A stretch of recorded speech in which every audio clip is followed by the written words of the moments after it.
My name's Ferdi.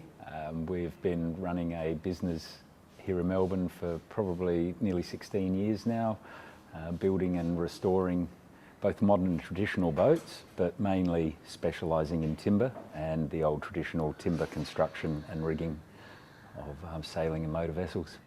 I went to England to go on a 2-year working holiday visa and travel around, but ended up working on a square rig sailing vessel and never got off, basically. That was the end of me. I'm very thankful that I paid or I took an interest to the industry and paid as much attention as I did, because there's a lot of things now I can see around me that are no longer in the industry. And to try and find that information now is verging on read it from a book if you're lucky, or you just never know about it. With wood, with fittings, with the rigging of ships, with the handling of ships, with just that particular way of life and those little idiosyncrasies that skilled people pick up in their life. One of the first bosuns I ever sailed with, just very basically one day said to me, remember where everything is on the boat. People put things down, just look at it and remember where it is. That, even now, is probably one of the most valuable things I could have trained myself to do, because it happens in everyday life, throughout the whole workshop, anything and everything. Yeah. So what is it with wood, apart from being one of the most uneconomical ways of building a boat? All those little bits of wood held together with lots of nails. They certainly have a different feel about them, wooden boats. Choice of timber is important, choosing your material is important, choosing your quality is very important. And I think if you get those two things right, and then you decide between painting and varnishing, which is always a dilemma, depending on how classic and how romantic you are, I think wood can be quite a stable medium to work with, actually. If we were to look, say, at Sayonara's rig, well, that's probably 5 years since it's been out. It doesn't need to be revarnished. It's still good for another 2 years. So that's seven years in a varnish mast on the maintenance side. That's not too bad, I don't think. So I suppose what I'm trying to say is that a lot of people will go, oh, too much maintenance on a wooden boat, but a well-built wooden boat, I think,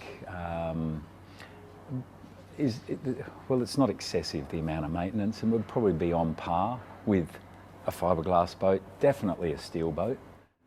But a fiberglass boat, you've still got to slip it every year. At the moment, we're working with Sail and Adventure, restoring the Alma Doepel, alongside the volunteers, working very closely with the volunteers down there. We have taken on the maintenance for the National Trust for the Pollywood side, and we're now just preparing to de-rig her completely. That traditional vessel scene and yachties never went well together, definitely did not. But coming here and bumping into a lot of people that are associated with the club, a lot of the, especially the older people that have done quite a lot of serious sailing, fantastic place, really is. Yeah. That experience is still here. And I wonder, I might be incorrect, but I wonder if more so than a lot of the other clubs. There seems to be quite a good stand of traditional vessels, the classic yachts here, yeah.